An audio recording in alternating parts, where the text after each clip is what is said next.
Hello. Let me start by introducing myself. My name is Rochelle Bunch, and I am the president for the Board of Directors for Wellspring Ensemble. On behalf of the board, we are so excited to welcome you to our virtual winter concert tonight. This season, Wellspring Ensemble has been meeting weekly via Zoom to warm up and rehearse and get to know each other a little bit better. We've created 4 videos, and we partnered with Shoreline Community College to create a video with them. Tonight we will share the season's videos and a couple blasts from the past. We are just so glad that we can still make music for you all. So sit back, relax, and enjoy HUES, our virtual winter concert. Without further ado, I introduce to you Wellspring Ensemble's Artistic Director, Evan Norberg. Enjoy tonight's concert, and thank you so much for joining us.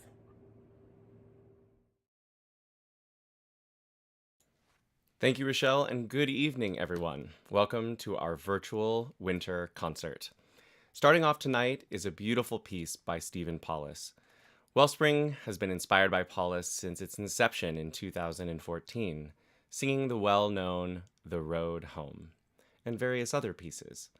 Similar to The Road Home, Hymn to the Eternal Flame strives to fill the room with sonorous tones and deep harmonies. From Paulus's To Be Certain of the Dawn, the work is a Holocaust memorial oratorio to honor 2 important anniversaries: the 60th anniversary of the liberation of the Nazi death camps and the 40th anniversary of the publication of Nostra Aetate, Latin for In Our Times. Typically sung with children's choir, we will feature our very own sopranos and soloist Claire Farman.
Full of energy and vigor, Gamaya is influenced by the sound of ancient chants in Vedic Sanskrit. where the cantors would flirt with the upper half step and the whole step below the drone. It focuses on a mantra-like repetition throughout the choir, another fascination of composer Paul Dudoy, and an aspect of this ancient, sacred chant music.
Adam Lay Bounden by Boris Ord depicts a biblical story of Adam.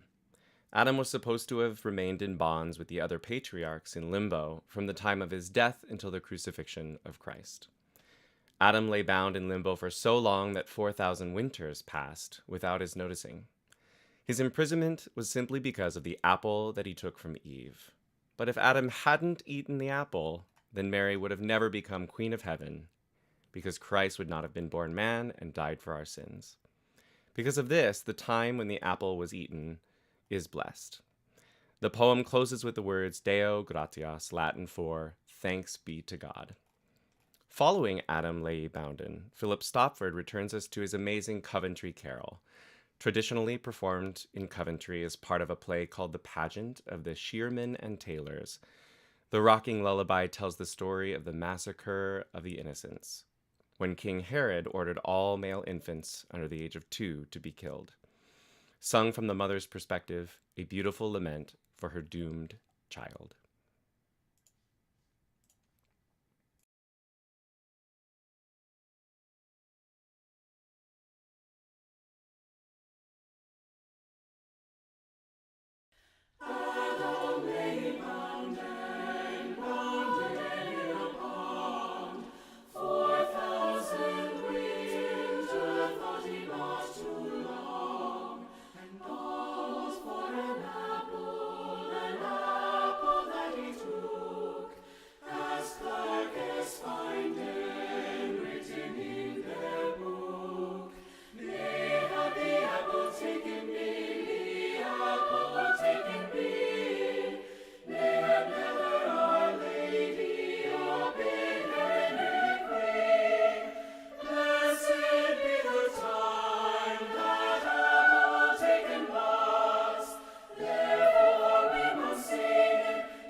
Take 100. Okay. Okay. All right. Hi, I'm Christina McDonald. I'm part of the social media team for Wellspring, and we're here with Evan Norberg, who is the director, artistic director, all things director for Wellspring Ensemble. So excited to have you here. Thanks for having me. Yes. Really wanted to get like an essence of Wellspring. Not everyone knows the origin story of Wellspring, and I think it's really important for people to understand like how this came to be, like what started it all. Yeah. Back in 2014, I was working for an elementary school, Wedgwood Elementary School here in Seattle, and a number of people who were colleagues of mine from Central Washington University approached me and were curious when I was going to start a group. And I was having a wonderful time teaching elementary school. Of course. And but it meant that some of my evenings were free, and so it seemed like the greatest time to get started. Yeah, that's awesome. I mean, transitioning from elementary to college and higher seems super easy transition. So easy. Way more fun. Well, I really found that my passion was more than just teaching music. It was also truly conducting. And not getting a chance to do that at the elementary school level, I was really interested in sort of branching out and working with young adults. And eventually that bloomed into high school level and college level. But then, of course, I'm also doing this. Right. So Wellspring, what is Wellspring? Like Wellspring, the name? Yeah. Wellspring Ensemble all came from the idea that there's such an eclectic group of people that are veterinarians and scientists and educators and all those sorts of people coming together to make great music. It's sort of a font, a wellspring of talent in so many different areas. And so what ended up happening when we were sort of deciding on a name, different tasks would come up that needed to get done in the forming of the 501c3 nonprofit, and people were like, I know how to do that, I know how to do that, I know how to do that, I know how to help, and they just picked up and ran with it, and it was pretty incredible. So the name Wellspring Ensemble came from the idea that there were these people that maybe the central focus or the central reason they're all there is to make music. However, they have so many talents that sort of help to assist in creating an organic and beautiful ensemble. Yeah. So it started there, but I wanted to make mention of the fact that even though they have so many different things, almost everybody in the group has some sort of collegiate background in choral singing. And so there's this understanding and base knowledge of good choral singing that comes straight out of great backgrounds in that. And so we really do get to focus on sort of the upper level ideas of the music and focus on the lyric and understanding that we're there to make art. I think the group actually pulls from a large, educational background, but there are so many people from different universities and community colleges. Like music isn't just, I was in middle school choir and that's where it ended. Like it's a growing process. Like you're moving up, and I think that Wellspring helps that when you've graduated. Like where do you go? What do you do? How do you feel fulfilled? Yeah. You know, you join something like Wellspring, and I think it's been a great experience for me, for sure. Yeah. Those are all stepping stones, and not that this is even necessarily a destination for some, but it definitely is another stepping stone on the path of their music education and or their musical growth. And you mentioned sort of it comes from all over the place. We have people driving up from Olympia, from Tacoma. We have people driving down from Bellingham, from across the state over in Ellensburg, all to participate. Right now, of course, we're doing online virtual choir things. So we even have people that are calling in for our rehearsals and for doing all of these things as far away as Texas and beyond. So pretty incredible that we have these opportunities, even at a time of a pandemic. Yeah, it's very inclusive. Like we said, like community has always been a kind of like a heartbeat of Wellspring, and I think it really shows with how we all interact with each other and, you know, lifting everyone up to be successful. So what inspires you and gets you like motivated and, you know, engaged with the group? Truly, it's the people themselves. Everybody comes from such a different walk of life, and it's the camaraderie and the joy that happens right before rehearsal. And then the second the downbeat hits, it's pencils out and people are wanting to work hard. A lot of people come prepared. Hopefully everybody comes prepared to sing and really make great music. But so that really inspires me to work hard. I know that at this level I have to make sure that I'm really prepared well. I've checked things off the list. I've picked repertoire that people are really going to love, and that's really eclectic. So the people themselves inspire me to work hard for them. And in turn, I think they do such an amazing job making great music. Yeah, I've honestly really enjoyed being part of the group because I feel like I've gotten to meet people who make me a better musician, and also I get to try out different pieces of music that I may not have picked for myself, but being able to do them really helps build my repertoire and the things that I can do. It's really a big growing experience, I think, for everyone involved. And even if you're super established and you can read music and you have no issues with anything, like, it's that community feeling, it's that I'm part of something bigger than myself, I can help other people, so I really like that vibe. Yeah. How do you go about picking music for the programs? Like, I found that in the concert that I've been in, it's gone from like really fun animal crackers to big, gorgeous, beautiful pieces. The Flying Machine was amazing. So yes, so good. So how do you pick those?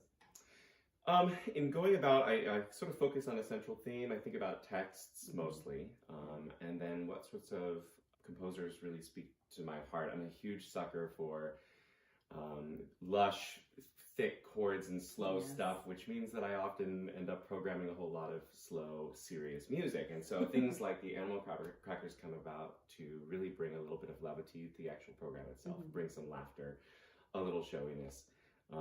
But still very serious in nature, so that it really shows off our voices and what we can do.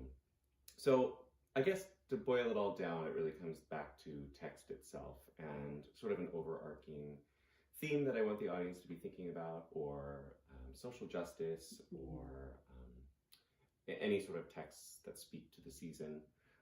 This concert that we're doing right now is HUES, which can be very eclectic in nature. The texts can be sort of anything. HUES can be colors themselves, or HUES can be shades of our emotions, or those sorts of things. And so I play around with emotion and color and themes throughout the music that we've chosen for this year. Yeah. And I think you can definitely see that in the videos that are created.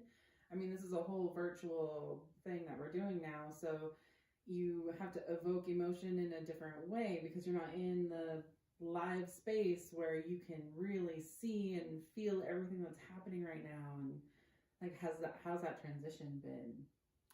It's been quite difficult, but in a way, what I tell myself and I tell the singers, it's so important that we're just doing anything to be making some kind of music. And although we sort of shifted our gears to more like LA studio, choir, studio musicians, there's a very interesting way that we produce the music. And so then people are challenging themselves in other ways. They're learning the technology. They're really dialing in their own voices by themselves. And it creates a little bit of a different vibe. But back to the question about how this looks different than normal choir. The videos that we're creating, I have an awesome team that's helping me just build videos and create just colorful, vibrant, interesting things with a central focus on the audio itself, making sure that it's something that we really want to listen to again and again. Yeah, I definitely know as a member, being able to hear it and just feeling like, oh, I missed this and I'm so glad we get to make something. It just warms my heart. It just fills my heart. That's what my mom would say. Makes my heart feel full. But it's just so nice. And we can still, have that community, which is so important.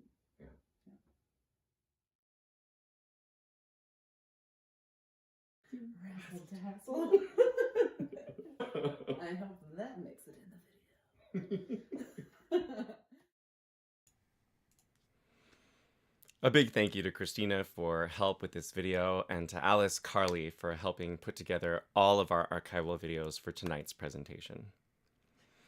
Wellspring partnered up with Shoreline Community College's choirs to perform a wonderful piece by Jack Kuntz.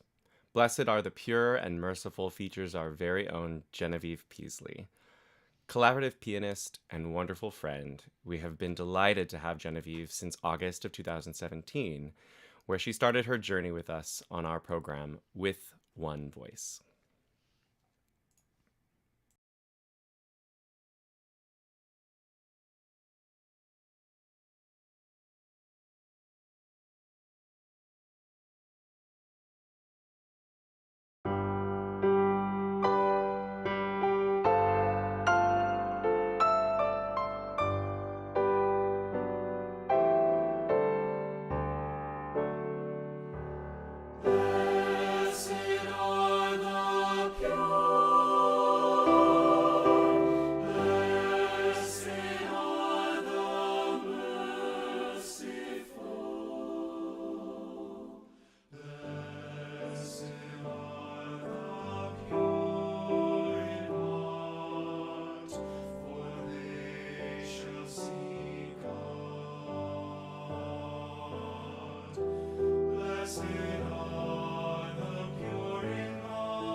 Hard Times Come Again No More by Mark Keller brings us to a liberation of our sorrow.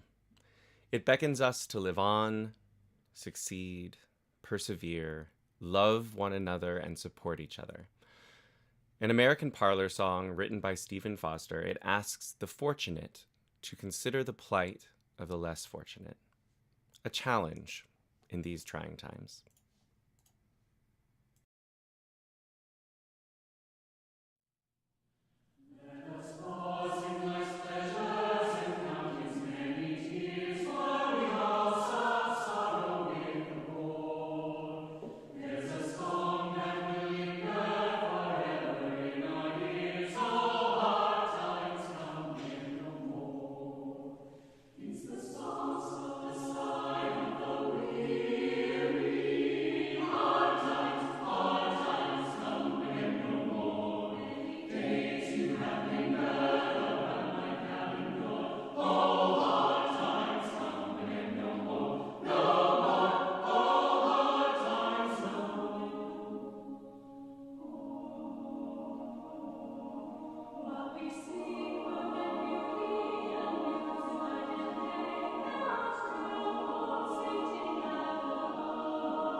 Hi, my name is Marjorie Nelch, and I'm on the board of directors for Wellspring Ensemble.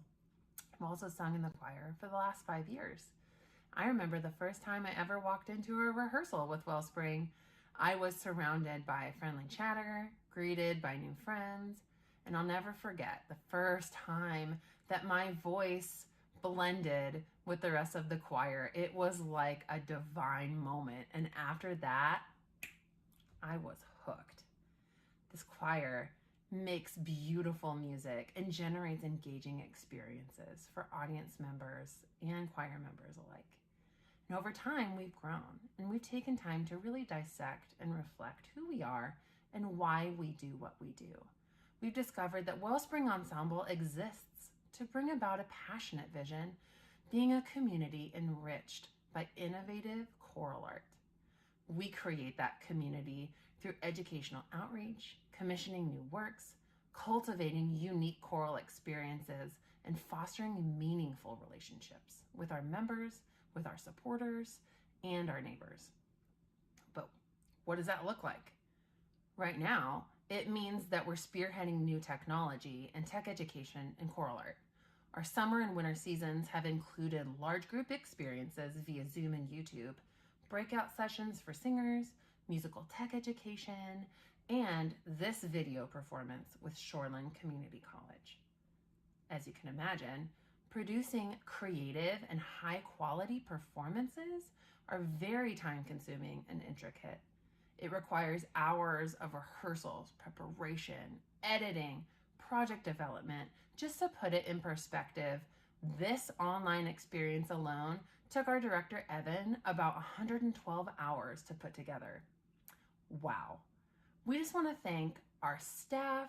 You are so dedicated, our wonderful supporters, and of course our members that have volunteered their time and dollars to make this happen, especially now, in a season of life where our ability to perform live just isn't possible. We rely on your generosity and partnership. Tonight, I ask that you partner with us financially. This effort goes to paying our staff, providing low-cost performances to the community when we can come together in person again, commissioning new works, and educational outreach to schools. Together, we can help people find their voice and express it too. Thank you.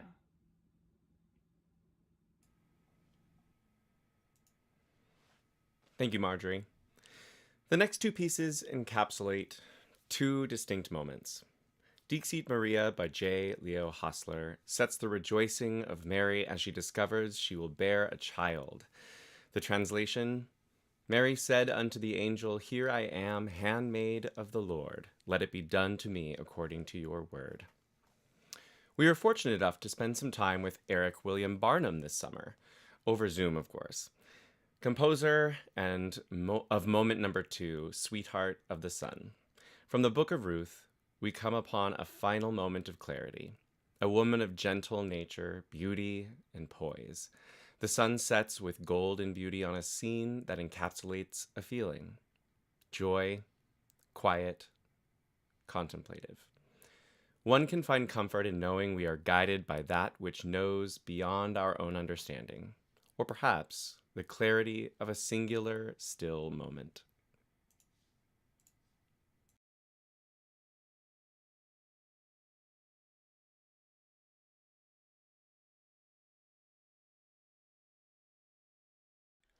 Dixit Maria, Maria, Angelum, Maria, Angelum, Dixit Maria, Maria, Angelum, Maria,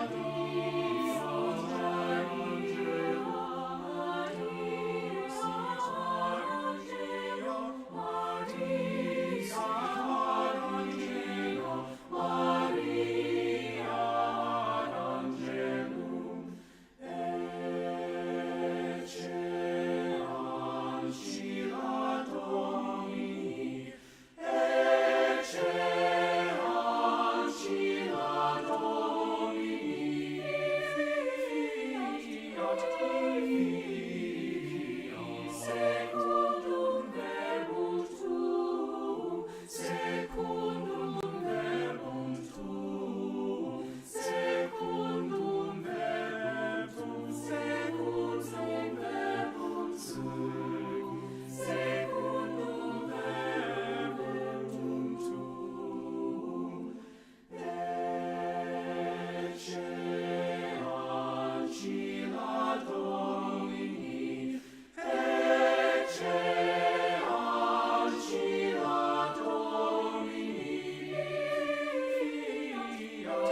Lastly, I am so excited to introduce the amazing Jeff Kashua on our next piece, Evening Prayer by Ola Hilo.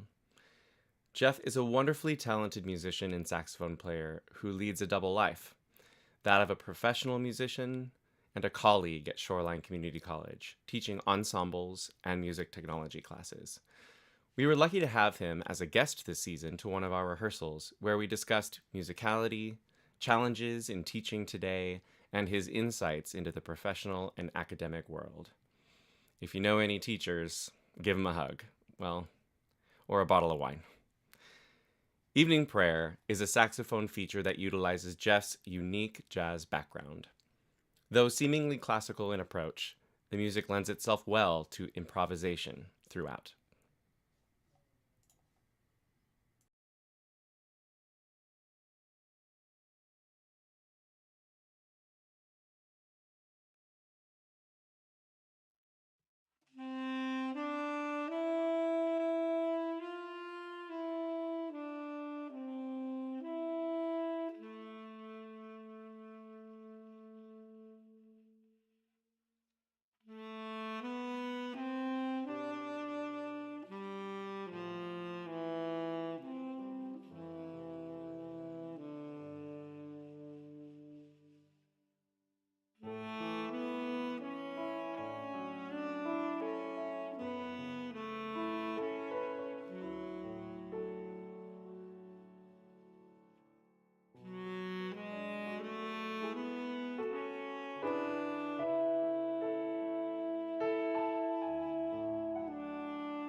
Thank you so much for joining us this evening. I hope you have enjoyed the work of the amazing musicians who gave tirelessly of their time and effort to make a small, special evening for you.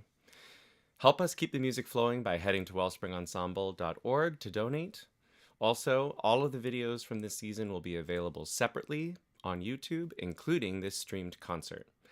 If you're looking for background music while at home working, audio tracks are available to stream from home on our website. On behalf of the Board of Directors and myself, thanks for watching and good night.